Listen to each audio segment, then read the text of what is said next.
बड़ा रोग होने वाला है, आपको लग रहा है कि मेरा शरीर में डॉक्टर कोई रोग, कोई बीमारी बड़ी ना बता दे, तो निवेदन है,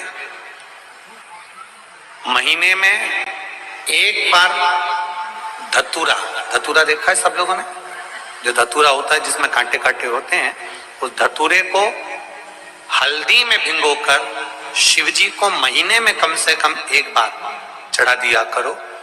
कोई शरीर में जिंदगी में कभी बड़ी बीमारी तुम्हारे सामने नहीं आएगी, शिव उसको संभाल।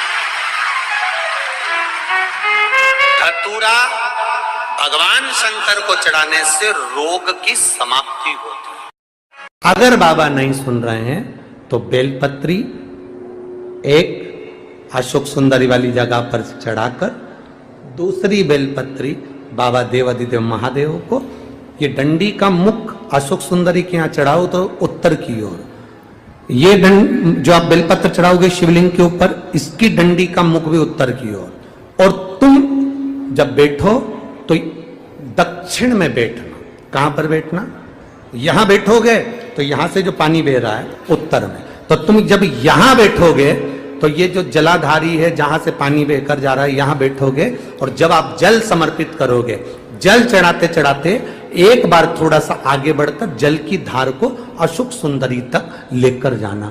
ये लगभग तुम 2 या 3 महीना कर कर देखो, मेरा बाबा तुम्हारा हाथ जरूर पकड़ेगा, निश्चित है। बेल वृक्ष की जड़ की डाली की भी माला होती है जो फल वृद्धि के लिए काम आती है। फल वृद्धि से मतलब होता है जिस कन्या या वर का विवाह नहीं होता, 40 साल हो गए या 30 साल हो गए, या जब 28 के बाद में लड़का लड़की क्रॉस हो जाए कि 29 में, 30 में, 32 में, 34 में, 40 तक पहुंच गए और विवाह नहीं हो रहा है, तब बेलपत्री के जो पेड़ होता है, वृक्ष होता है, उस वृक्ष की जो डाली होती है, उस डाली के मनकों से जो माला बनती है, बाजार में भी मिल जाती है बेल की माला,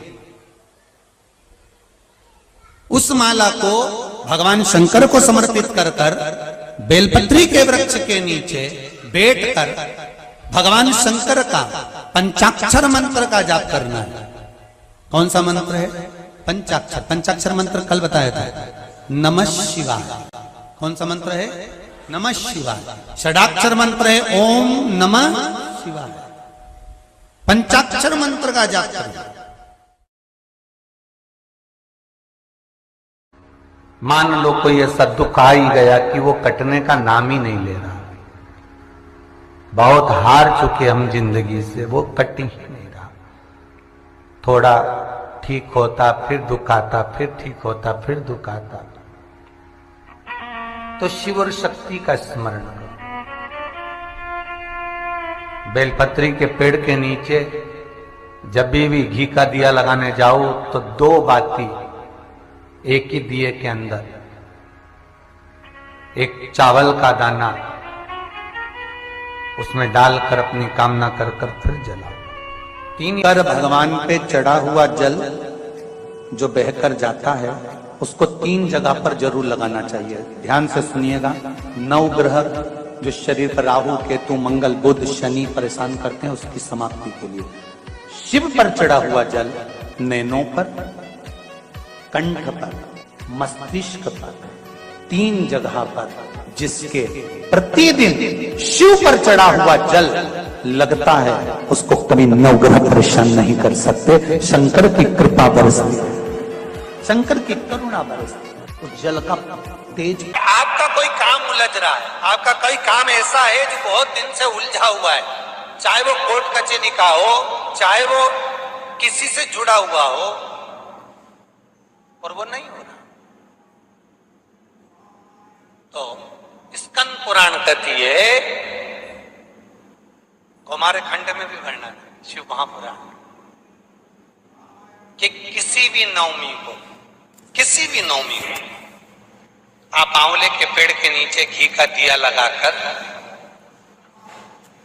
मौली मतलब हाथ में जो नाड़ा बांधते हैं, लच्छा, मौली, लच्छा, नाड़ा, हाथ में बांधने वाला पूजन वाला धागा लाल,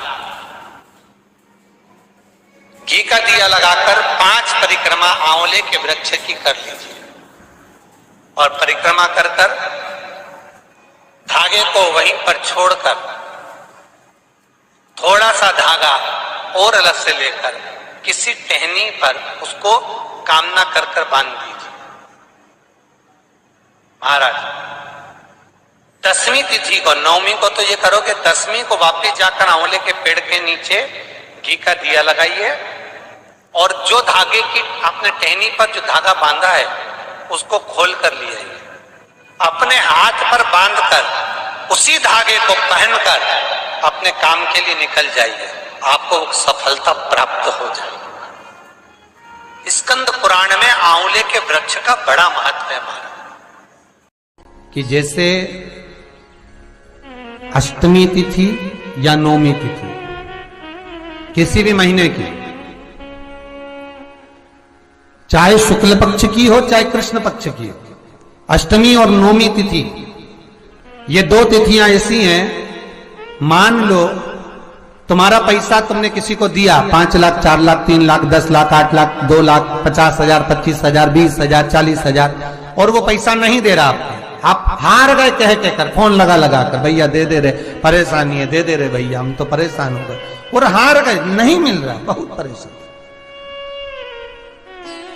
तो महाराज किसी भी अष्टमी या नौमी तिथि के दिन आप मां जगतजननी जगदम्बा का शिव के साथ में शिव शक्ति का स्मरण कर कर देवी के नाम की 9 आहुतियां सूखे बीले की, मतलब बीला जो सूख चुका है, फल जो सूख चुका है, उसकी 9 आहुतियां अग्नि में शंकर और सती के नाम से, शंकर और शिव के नाम से समर्पित करें और आखिरी आहुति जो समर्पित करें उसमें थोड़ा सा भाग तिल का, और तिल भी काली नहीं चढ़ती उसमें, श्वेत तिल का भाग उसके साथ लगाकर समर्पित करें और जिससे धन लेना है उसका नाम लेकर वो समर्पित करें महाराज, उसको सुध आएगी और वो पैसा किसी भी हाल में आपके हाथ में थमाकर जाएगा।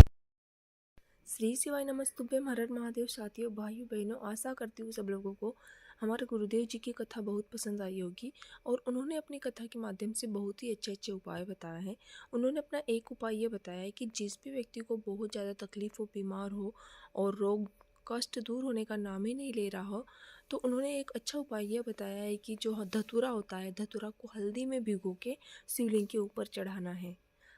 और दूसरा उपाय ये बताया उन्होंने अपनी कथा में कि अगर आपका पैसा किसी व्यक्ति के, किसी दूसरे के पास है, वो देने का नाम ही नहीं ले रहा है, आप कितनी भी बार फ़ोन लगा चुके हो लेकिन वो आपका पैसा नहीं दे रहा है, तो इस समस्या को दूर करने के लिए गुरुदेव जी ने एक बहुत ही अच्छा उपाय बताया है। उन्होंने बताया है कि जो बेल आता है, बेल फल, बेलपत्री के पेड़ पर ही बेल के फल लगे रहते हैं, तो उसको सुखाकर उसकी आहुति देना है हमें। जो सफ़ेद तिल होती है, सफ़ेद तिल और बेलपत्र की फल की आहुति देना है। और ये उपाय हमें करना है किसी भी महीने की अष्टमी को करना है या नवमी को करना है। तो इस उपाय से आपका जो रुका हुआ पैसा है, जो अटका हुआ पैसा, धन दौलत है, वो आपको जल्दी से वापस मिलेगा। और इसी तरह के और भी अन्य उपाय बताए हैं। तो आशा करती हूँ कि आप लोगों को वीडियो पसंद आया होगा। वीडियो पसंद आता है तो वीडियो को लाइक करना, शेयर करना, सब्सक्राइब करना। श्री शिवाय नमस्तुभ्यम हर हर महादेव।